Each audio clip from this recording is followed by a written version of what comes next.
Ayun na nga guys, papunta kami ng mall para igala ko yung aking bunso kasi kawawa naman na pag-iwanan. Yung excitement na dala, lalo na nung anak ko, talagang hindi ko rin may pinta yung saya. Talagang nakikibagay ang panahon, nakikibagay siya. At ito nga si Panginoon talagang aming nakita. Salamat po Lord, gabayan niyo po kami araw-araw. Bali yun na nga, sa sobrang excited talaga ng anak ko, hindi niya na talaga inaalis yung salmin. Piling Daniel Padilla na talaga. Yun na nga, tuwan-tuwa. Talagang nangangagaw kahit hindi kanya. Basta kita niyang umuuga, sasakit-sasakayan. Ang isa naman ho ay ba 50 pesos na tukoy, saglit lang ho, siyang tayaan lang. Yun nga guys, naglibot-libot na rin ako gawa ng aking bata. Ayan, nakasakay pa rin ho. Baya magbabata-bataan din naman ho. Baya magbabak. Narigang sila lang babakas niya at maglalaro. Di ako yung naglaro din ho. Today is the day naming mag-ama. Habang wala yung aking pangilalap, sinusundo ang aking panganay sa Batangas. Di yun na nga, nagpunta na kami ng aking bunso.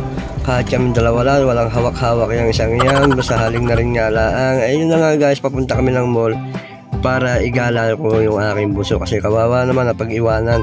Ayun na nga. Ayun na nga, siyempre, magbabata-bataan muna rin tayo. Yun, dumaan muna kami dito. Mas madali kasi dito kaysa akit panahog ka pa. At yun na nga, yung excitement na dala, lalo na nung anak ko, talagang hindi ko rin may pinta yung saya. Talagang nakikibagay ang panahon, nakikibagay siya. Uy, sana all! At yun na nga, nagbukas na ang pinto. At ito nga si Panginoon talagang aming nakita. Salamat po Lord, gabayan niyo po kami araw-araw. Bali yun na nga, sa sobrang excited talaga ng anak ko, hindi niya na talaga inaalis yung salmin. Piling Daniel Padilla na talaga. At yun na nga, nandito na kami sa food court. Ewan ko ba kung food court nga ang tawag dito, kasi yun na nga, iba't iba yung kainan. May mga inasal, may chowking, may Jollibee. And yun na nga, kasama na rin dito yung laruan. Kaya order muna ako guys bago. Yun nga, pinaglaro ko muna yung aking bata habang wala pa yung order code. Yun na nga, tuwan-tuwa. Talagang nangangagaw kahit hindi kanya. Basta kita niyang umuuga, sasakit-sasakayan. So, sobrang tuwa ko talaga guys, hindi ko na namamalayan. Kanina pa pala yung order ko pero okay lang. Hindi naman mawawala yan. Yun na nga, ayan, sumakay na naman siya. Bali pa ilang sa kanya na ito at pa ilang agaw na rin niya sa mga bata na nakikisakay dito. Yun na nga lang, buti na nga lang at binibigay sa kanya kahit sobrang kulit talaga. At yun na nga po sa gutom ko na rin nga ho, ay baka ako lumamig pa at kumain na ho kami. Bay, gustong gusto talaga ng aking bata. Nakakatuwa talaga kasi pagka ganito yung kasama mo, hindi mo iisipin ng pagod at gastos. Pwede na! Kasi yun na nga, yung engine na dala, hindi magkakasya sa memorya. Ayan na nga guys, tuwan-tuwa na yung aking anak at talagang gusto na rin nga niya kumain. Kahit ako'y gusto na rin kumain. Ay ba, siyempre yun ko muna ng aking bata. Mahirap na, baka magligalig. Ay sa hirap, palang maging isang amang ina. At yun na nga guys, nagpatuloy na ng aking anak sa pagkain. Talagang ngunguyain mo na, nginuya pa rin niya. Talagang okay lang yan, ganun talaga. Minsan talaga kailangan nating pagbigyan ng mga bata at yun na nga. Para at least maranasan man lang nila kung gaano kasarap ang mabuhay sa mundo kahit sa kabila ng tayo ay namumroblema sa iba't ibang dahilan. Yun na nga guys, yung kumain na muna kami. Talagang pinas forward ko na ito para mas mabilis at baka kayo magutom dyan kayo matiyan.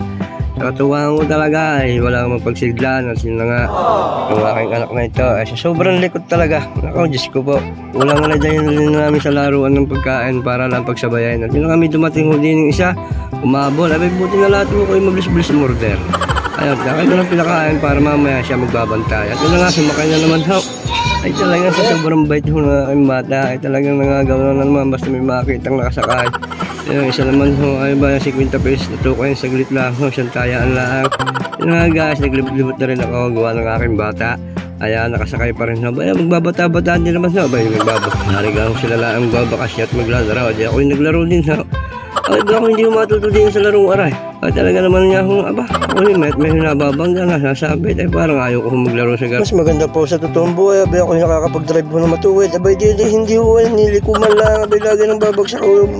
Babangga. At yun na nga po guys. Di pinalipat ko na. Kako ikaw na mag-drive at baka lalo lang masira. At yun na nga. Isang aray. Talagang malingat ka lang. Ay mawawala na hon bigla. Ay talaga naman niya sinulit ko na ho ang araw na ito. Bahala na ho ako mga batang aray kung saan gustong pumunta. Ayan, nangagaw na naman huli. At yun na nga guys, sobrang pagod na at saya rin na rin naman kahit pa paano. Marami-rami na rin kami napuntahan.